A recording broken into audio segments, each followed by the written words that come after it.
ये कहानी है एक ऐसे फिंगर की जो एक वैम्पायर की फिंगर है और वो बहुत तेजी से एक फिंगर से हैंड में और एक हैंड से मॉन्स्टर बन जाती है। इस मूवी का नाम है द फिंगर।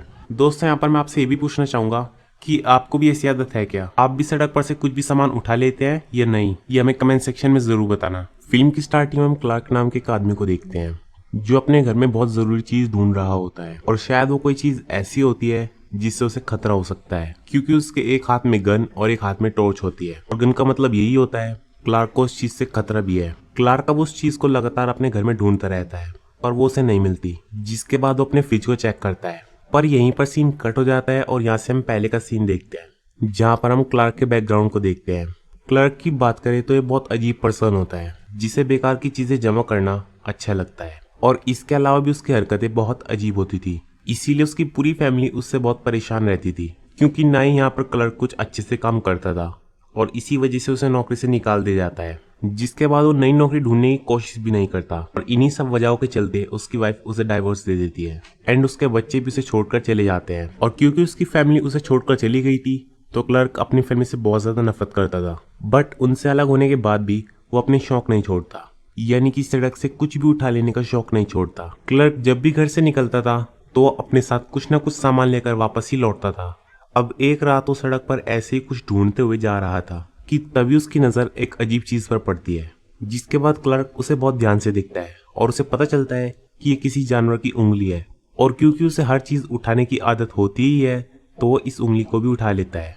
यहाँ पर क्लर्क ये अंदाजा लगाने की कोशिश करता है कि ये उंगली किस जानवर की हो सकती है, लेकिन यहाँ पर उसे कुछ भी समझ में नहीं आता, इसीलिए वो उसे अपनी जेब में रख लेता है। पर क्योंकि क्लर्क की फैमिली ने उसे छोड़ दिया था तो क्लर्क इससे बहुत ज्यादा फ्रस्ट्रेटेड रहता था। अब इसके बाद क्लर्क अपने घर जाता है जहाँ पर वो इस उंगली की डिटेल्स लेने के लिए इंटरनेट पर चेक करता है। वो हर तरह के जानवर से इस उंगली के बारे में पता लगाने की कोशिश करता है, लेकिन ये उंगली सभी जानवरों की उंगलियों से अलग होती है। लेकिन इसी बीच उसका हाथ उसकी बियर बोतल पर लग जाता है, जिससे वो बियर वहीं पर खिंड जाती है और अजीब सी दिखने वाली उंगली पर गिर जाती है। पर अचानक से वो उंगली सारी बियर को पी जाती है। अब ये बात काफी स्ट्रेंज थी क्योंकि ये कोई जिंदा जानवर तो होता नहीं है। अब ये सब देखकर क्लर्क को बहुत मजा आता है। उसे यहाँ पर ऐसा लगता है ये उंगली कोई आम उंगली नहीं है और इसीलिए वो इसे बेचकर काफी पैसे कमा सकता है। जिसके बाद वो उसे संभाल कर रखने के लिए एक छोटे से बॉक्स में रख देता है और फिर फ्रिज में रख देता है ताकि वो सड़ न जाए। एंड तभी क्लर्क का फोन बजता है। दरअसल ये क्लर्क के बैंक से फोन होता है। उसने काफी सारा उधार बैंकों से ले रखा था जिसकी एक भी किस्त अभी क्लर्क ने जमा नहीं की थी, पर क्लर्क अब भी बात को टाल देता है। अब नेक्स्ट डे क्लर्क फिर से उस उंगली को चेक करता है, लेकिन यहाँ पर वो उंगली नहीं होती।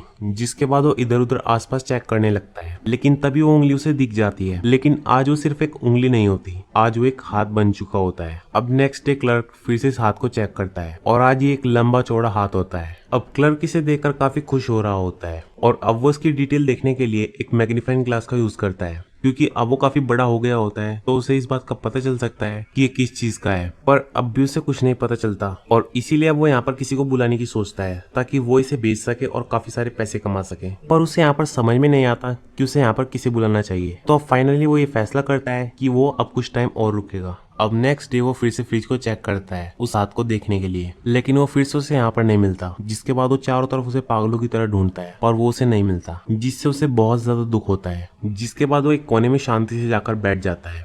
अब सीन कट होता है और हम स्टार्टिंग वाला सीन देखते हैं जहाँ क्लर्क इस हैंड को ढूंढ रहा होता है और उसके हाथ में गन भी होती है। लेकिन इसी मोमेंट पर उसे फ्रिज में से कुछ आवाजें आती हैं एंड जब वो चेक करता है तो वो हैंड अब एक पूरा मॉन्स्टर बन चुका था, जो कि अब काफी बड़ा हो चुका था। अब क्लर्क आसपास चेक करता है तो उसे काफी सारा ब्लड मिलता है जो कि इसी मॉन्स्टर का होता है। और तभी उसे यहाँ पर उसका हार्ट भी दिखता है जो उससे दूर रहने के बाद भी धड़क रहा होता है। पर तभी उसकी डोरबेल बजती है और उसके गेट पर दो पुलिस ऑफिसर्स आए होते हैं। वो लोग यहाँ पर क्लर्क से कुछ पूछताछ करते हैं और पुलिस ऑफिसर से क्लर्क को पता चलता है कि उसकी वाइफ मर चुकी है। अब यहाँ पर क्लर्क पुलिस ऑफिसर्स को ऐसा प्रिटेंड करता है कि उसे बहुत ज्यादा दुख हुआ है, जबकि वो इस बात से काफी खुश होता है और खुश भी ऐसा होता है कि जैसे कि वो उसी ने किया हो। जिसके बाद वो इंटरनेट पर इस बात की रिसर्च करता है जिससे वो अपनी वाइफ के मर्डर से बच सके, यानी कि क्लर्क ने ही अपनी वाइफ का मर्डर किया होता है। और तभी वो क्रिएचर उसके पास आ जाता है जो पूरी तरीके से जिंदा हो चुका था, लेकिन डर की वजह से क्लर्क अब सोफे से नीचे गिर जाता है। अब वो क्रिएचर उसके पास आता है,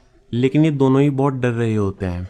जिसके बाद ये दोनों ही शांत हो जाते हैं और काफी स्ट्रेंजली एक दूसरे से बात करने लगते हैं। और यहाँ पर क्लर्क इसका नाम बॉब रखता है। अब नेक्स्ट डे एक दूसरे के साथ काफी घुल मिल जाते हैं जैसे एक दूसरे के बेस्ट फ्रेंड हो। और क्लर्क को भी इस बात की खुशी होती है कि उसके साथ अब कोई है। अब ऐसे ही यहाँ पर एक वीक बीत जाता है, जिसके बाद क्लर्क के पास फिर से बैंक का फोन आता है और यहाँ पर क्लर्क उनसे अच्छी तरीके से बोलने के बजाय उन पर गुस्सा करता है और उन्हें उल्टी सीधी बातें बोलता है। फोन काटने के बाद भी वो काफी चिल्लाता है, जिसके बाद क्लर्क उसे बड़ी मुश्किल से शांत करता है। जिसके बाद नेक्स्ट डे क्लर्क को, जो कि पूरी तरीके से ब्लड में डूबी हुई थी, और इससे क्लर्क को और भी ज्यादा खुशी होती है और वो इन सब बातों को अपने लैपटॉप में लिख रहा होता है। अब रात को पुलिस ऑफिसर्स फिर से क्लर्क के पास आते हैं और यहाँ पर ये क्लर्क को बताते हैं कि आपके बच्चे गायब हो गए हैं। उन्हें काफी ज्यादा ढूंढा गया पर वो नहीं मिले। अगर आपको उनके बारे में कुछ भी पता चले तो हमें जरूर बताना। लेकिन क्लर्क इस बात को बड़े ही नॉर्मली तरीके से लेता है। लेकिन एक पुलिस ऑफिसर क्लर्क की टी शर्ट पर लाल कलर के कुछ छींटे देखता है, जिसके बाद वो इसके बारे में क्लर्क से पूछता है। तो क्लर्क उसे बताता है कि जब मैं खाना बना रहा था तो सॉस मेरी टी शर्ट पर गिर गई। जिसके बाद वो पुलिस ऑफिसर्स यहाँ से चले जाते हैं। जिसके बाद हम क्लर्क के घर के अंदर देखते हैं, जहाँ पर 2 कटे हुए सिर रखे होते हैं, जो कि उसी के बच्चों के होते हैं। लेकिन यहाँ पर अब क्लर्क को पुलिस का डर सताने लगता है, इसीलिए वो सारे सबूतों को खत्म करने लगता है।